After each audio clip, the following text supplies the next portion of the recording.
Cheers. Cheers. Great yoga session. Very good, wasn't it? Absolutely wonderful.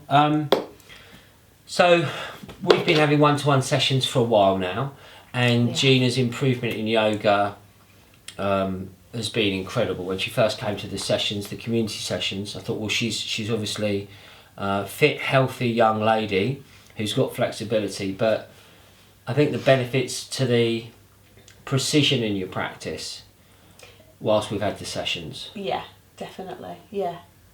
I think it's one thing to be flexible, isn't it? But to be able to get your body into alignment with the poses, that's the difficult bit. You know, like the flexibility is one part, but that can come with time anyway. Yeah. And the alignment of the body is what's most important, isn't it? So Yeah, absolutely. For it to be first of all, for it to be safe, for the practice to be safe, Yeah. but also to maximise the benefits. Yeah. You know, so when we're practicing yoga, we're doing it. And obviously, the times we live in now, things have changed dramatically.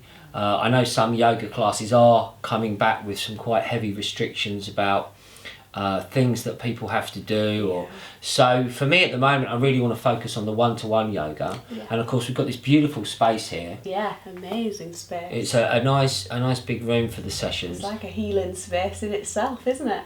Yeah, thank you. Yeah, I mean, we've tried to create it that way. We've got a wonderful sound system here for some nice music if people want that for the music. We've got an array of singing bowls and guitars for relaxation and bringing things in if people want to explore. Candles, the fire. Yeah. It does create a nice atmosphere, you know. It's really relaxing. Like now it's nice and warm still on my back. Yeah. Yeah. It is a really beautiful thing. And I think that for people who want to... for people who want to learn yoga, in my experience of teaching over 20 years now, the best way you can teach someone is with one person. Definitely. Because you don't get the same, what would be the word, guidance really in a big group environment, because the teacher can't physically, you know, see what everybody's doing all the time. So, yeah, it's just not the same. And I think as well, tailoring things to people's needs. Mm-hmm. So we've just done a session this morning of dynamic yoga, which Yeah. is And we're in quite a good kind of upbeat we've mood had today, an aren't upbeat, we? we've had music, we had a big smoothie to start yeah. with. I think 2 glasses of smoothie to start with, which is always included in the one-to-one work, that people who want it, so we can fuel ourselves, give ourselves that energy. Full of But goodness.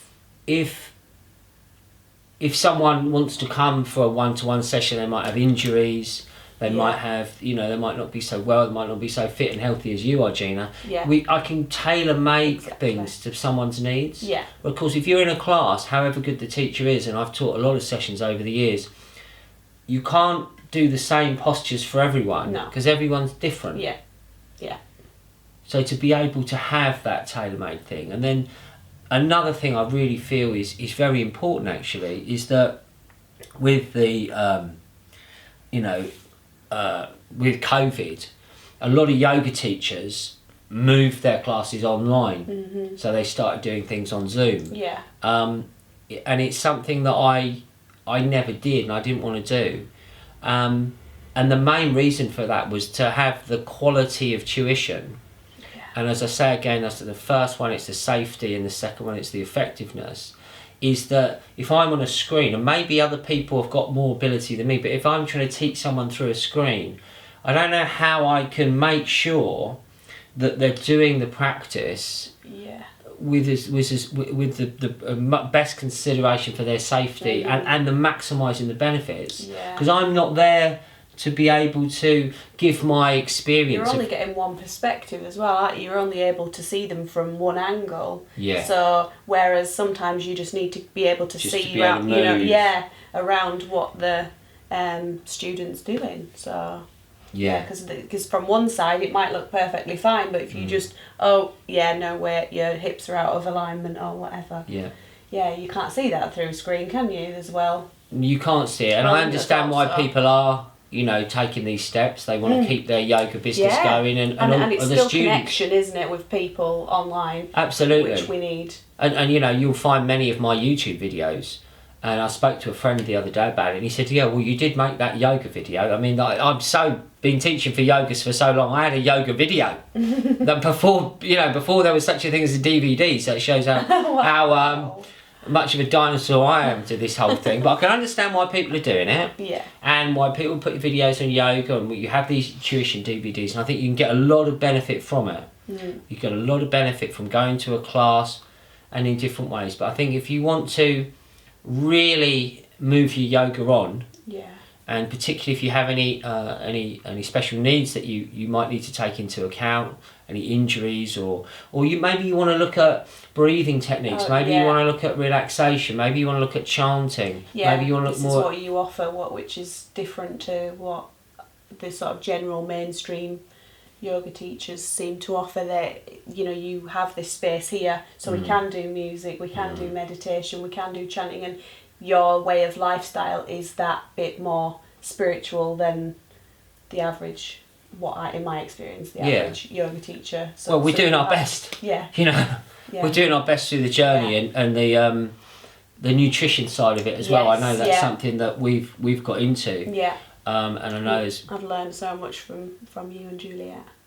Having a real good benefit and seeing things in a holistic sense, that yoga is a life. It's a lifestyle. Yeah. It's not just something you get out a mat and you move through a few stretches. It's there's more. Yeah, it's like some days you'll say, yoga might just be more rest today. Yoga might just be just sitting and reading one day. Or if you come to the session and you're not feeling quite 100%, you just take it a little bit easier.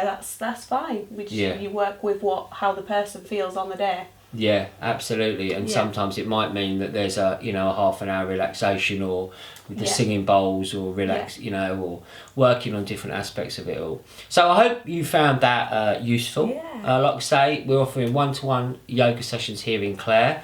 We've got a nice big room, so we can be 2 meters apart. Plenty of space here, plenty of ventilation. Like Gina says, the fire's going, so winters are coming. Don't you worry, it's not a cold, drafty hall here.